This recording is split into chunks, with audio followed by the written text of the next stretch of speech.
So you've clicked on this video because you want to know how to make a smartphone gimbal hold a camera. Well, for a couple of bucks and a trip to the hardware store, I'm going to show you how to do exactly that.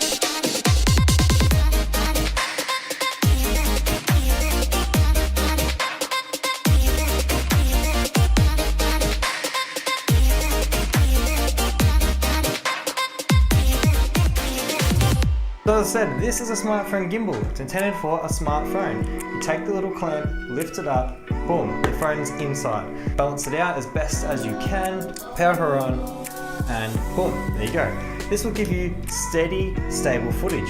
It's great, it's fantastic. It's good to use with a phone. As you can see, this pan, nice and smooth. The downside is it's a smartphone. It's not going to have as good quality as maybe your point and shoot. So if you've got a Canon G7X or a Sony RX100, you're going to get better quality footage than your smartphone. But I thought, what if we took some simple hardware and modified and created our own bracket to hold a camera? And in doing so, just removed the clamp here. Well, that's what led me down a very long rabbit hole indeed. So smartphone gimbals are made for smartphones. There's no lens coming out, so we need to counterweight that lens. So this big nut here from the hardware store is going to be a weight on the back of the gimbal to counteract the weight from the lens that's going to be protruding from your camera. We're also going to use a bracket to bend and create our own L bracket, which I've done here. So this is an L bracket that I've made. This is what our end goal will be. And I'm going to give you the measurements, the exact points to drill your holes and bend to weigh a Canon G7X. If you've got another camera, it's simple, copy along. There's a little bit of trial and error to make it mount your own camera's weight. So we're going to deconstruct this gimbal. Now this is the same as many other gimbals. So this is the Zhiyun Smooth Q, but the DJI Osmo and many other gimbals are all manufactured in a similar fashion. So we just need to remove the mount for the smartphone and we want to create our own for our camera. So firstly, I'm going to remove this mini tripod. Now this thing is amazing. It's by Gear. I'll leave some links in the description. This thing is awesome. As you can see, like I could stand it up before by itself. Didn't have to try and balance it when stabilizing. So highly suggest grab one of these if you can. I use it on all of my other gimbals. This thing's great. So take that off. Now we're down to the plain. Now this is the Zhiyun Smooth Q, as I said, plain gimbal. Case for this one, we're going to rip off this piece of, I guess, rubber, soft rubber. That comes off, that's just adhesive. Now we're going to need a screwdriver. So grab the screwdriver and just unscrew the screws on the back here. Oh, there's one. Now this one just needs a little bit more. There's two. This will remove from the back of the bracket. Now you've got a screw here that's holding in this back, I guess, locking nut. This allows you to rotate the mount normally. That won't unscrew unless you take that out. Now I've already removed this and lost it because I had no need for it anymore. But you take that screw out, that will allow you to unwind this at the back locking nut. If you completely unscrew that, boom, she's out. That's the back of the bracket. That's all of that. And we're left with this. Now it's a little bit daunting when you've torn apart your gimbal that you probably paid at least $100 for, or was 100 Australian dollars for, and you've now just made it look completely different. Well, don't fear, as we're going to make our own bracket mount now. I'm just going to hand you over to Past Cameron that was at the hardware store and picked up these parts for us today. Thanks Future Cam, I'm Past Cam and I'm at the hardware store grabbing some nuts and bolts. So make your way to the aisle and I'm going to give you a shopping list that's going to help you out with today's project. Firstly, you're going to need a bolt. So find your way to the M6 40mm bolts. Now these are a bit too long, so if you can find a 35mm, that'd be great, or just grab a 40. Now to hold everything on to that bolt, you're going to need an M6 nut. So pick up one of them. Now the maker brackets are some of my favorite pieces of hardware. Here we need a 40 by 100. I want to grab the 200 because I'm just going to snap it in half. Now you might be tempted by the ones already with the right angle in them, but they're double the thickness, double the weight, and we're trying to keep this lightweight gimbal solution. So try and steer clear of them and use the 1mm thick version that we found before. Next up, we're going to need a 3/4 inch nut. Now this guy's an absolute whopper, but he is used to counterweight the weight of the lens on the camera. So a smartphone doesn't have any protruding lens, your point and shoot camera will. Grab yourself a couple of 1/4 inch washers, because these are going to hold that nut in place. And finally, a couple of M6 flat washers, and these are used to help adjust the weight of that nut and offset it forwards and back on that initial bolt that we bought.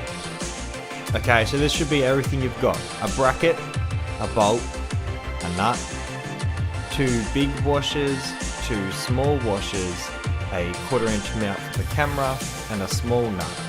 Now you're going to have to find yourself something for the camera. I've just ripped a plastic ball head off of a mini tripod, and that works fine.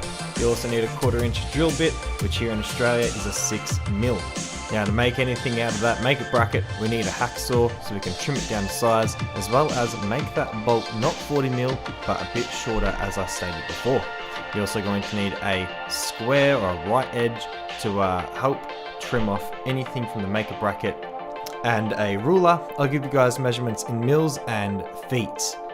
Actually, where did foot come from? Did some king just measure his foot ages ago and go, this is it, this is 1 foot, like I have the ideal foot? Anyway, let's get into it and make our bracket. So first things first, you're going to need a workbench, somewhere that you can work and use your tools without damaging your surroundings. So either clear down an existing workbench or grab yourself something like this, a portable workbench from your hardware store. A little vise is incredibly handy because we'll be using a hacksaw, other sharp tools, so you don't want to have your hands anywhere near your materials. Speaking of materials, we're starting off with the makeup bracket. So this guy is double the length than it needs to be. So we're just going to bend it, and as I told you, it's easy to bend this stuff. Obviously your camera with 300 grams of force isn't going to bend it, but your hands can. So bend it over into half, and that gives you a nice edge to cut along with your hacksaw. So cut halfway through the makeup bracket. Once you're halfway through, you're going to take the bracket out of the vise, turn it over and re-secure it to cut the top half. Now, as you can see, that line's not ideally straight. This is a common theme today. My hacksaw skills are getting a bit rusty. But that's alright. At the end of the day, you're getting the idea of what you need to do to achieve this custom bracket. So here it is. Don't worry about any sharp barbs or edges, because we're going to be trimming it down a little bit further later on. Next up, grab your gimbal and the bolt from the hardware store. Now, 40mm is a bit too long. If you thread it through, you'll notice that it touches against the end motor. If you can find a 35mm bolt, that would be ideal. However, the 40mm, we're just going to trim it down because we're already using hacksaw anyway. So grab a Sharpie, mark off exactly where it's coming into contact with that rear motor. Once you've marked your line, we'll be able to then trim it shorter to get that clearance that is required. Placing the screw back in the vise, you can see that clear mark that we need to cut along. Now don't worry about damaging up the thread, because the part that's been held by the vise is the part that's going to be hacksawed off. So cut away and you can trim down the size of our bolt. So here we have our bolt. Everything worked great, except now we're left with a sharp edge that will also probably not take to our nut. So put it back in the vise and file away to get a nice smooth lip on the edging there. To ensure that you've filed well enough, grab your nut and you should be able to thread it onto the bolt successfully. Okay, so now take your bolt and thread it back into the gimbal. Give it a turn and you better see that you've now cleared the motor. Oh, look at that. Look at that clearance that we have. So now that we have somewhere to mount our bracket, we can create our mounting holes. So grab your drill bit and lock it into your drill, ready for, well, drilling. There we go. So we need to size up these 2 diamond holes here.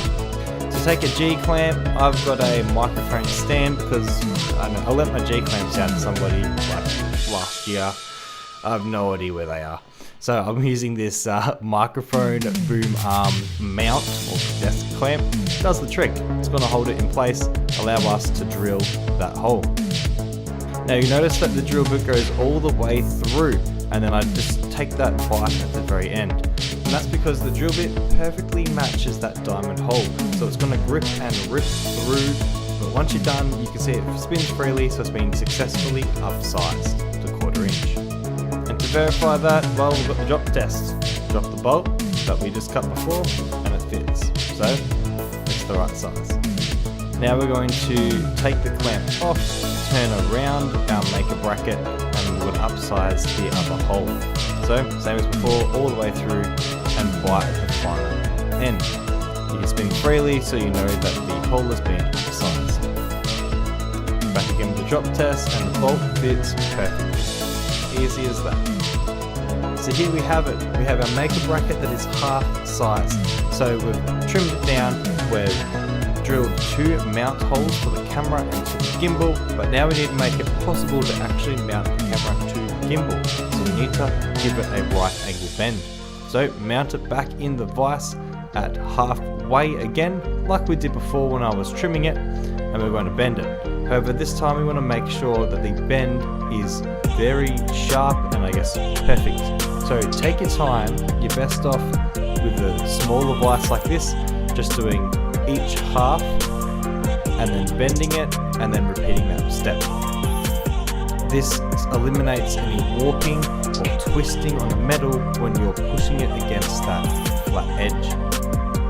Now it can be pretty hard to get it to those final steps. That's because you'll end up pushing it against the vise. So you can also just grab a hammer if you want, and you can give us a couple of taps to try and push it that little bit further.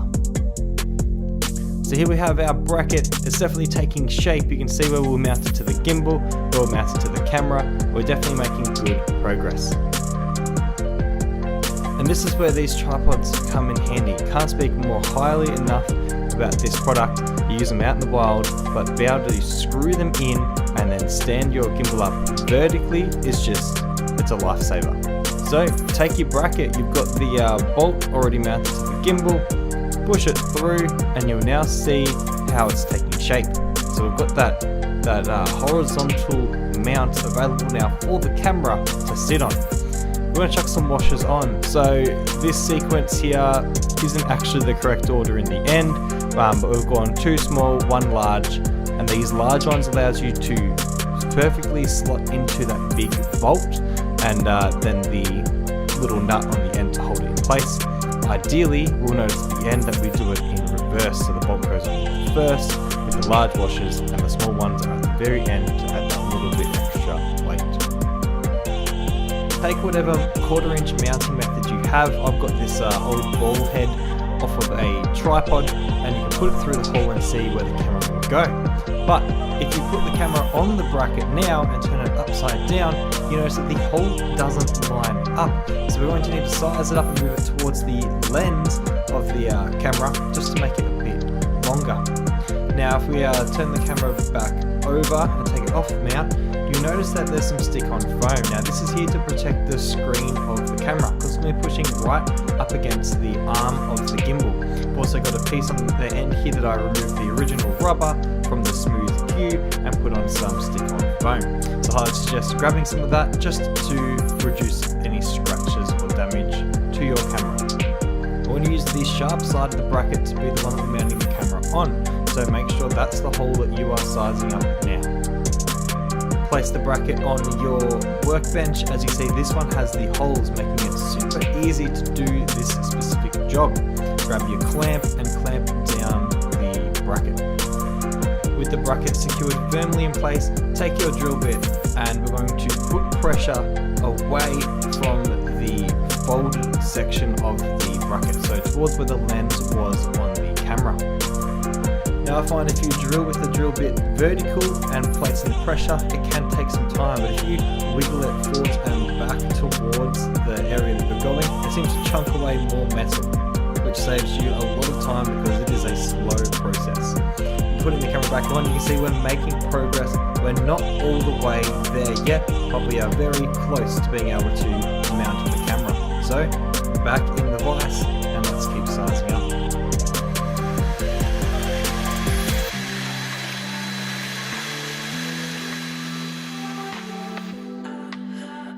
Okay, so with the bracket now back on the gimbal, you can see we have this long ovalish looking hole, and this should be now enough to mount the camera on. And if you look, we've perfectly aligned that hole to where our 1/4 inch mount needs to be. So screw the camera in place and you're good to go. Maybe not.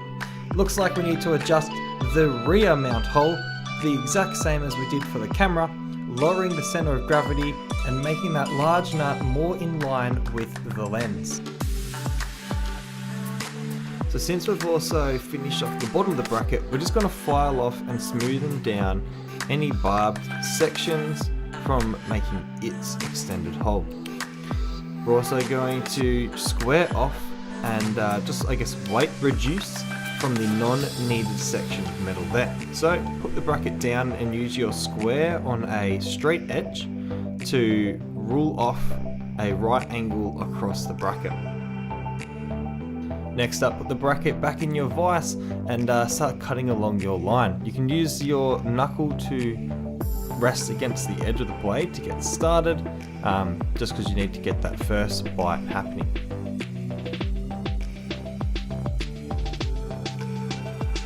And like before, it looks like I'm not cutting very straight.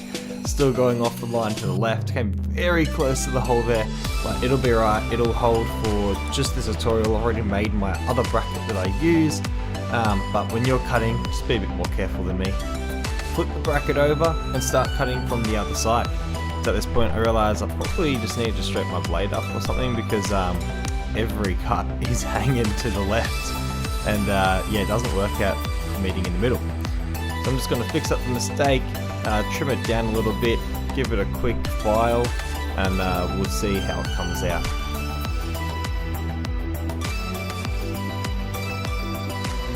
And here we have it. Came very, very close there to our hole. As I said, when you're making your own, try not to make a mistake like me. Don't go as close to the edge, try and cut straight lines. That would be ideal.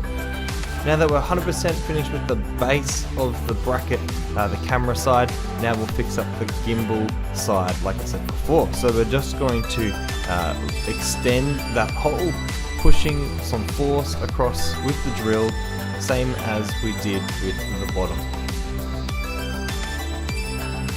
Okay, so secure your camera back to your gimbal, and we're getting better. You can see the camera's not just smashing back and knocking the lens into the rear motor. It's just dangling forwards a little bit, slowly. So we're on the way. We'll just make some finer adjustments again.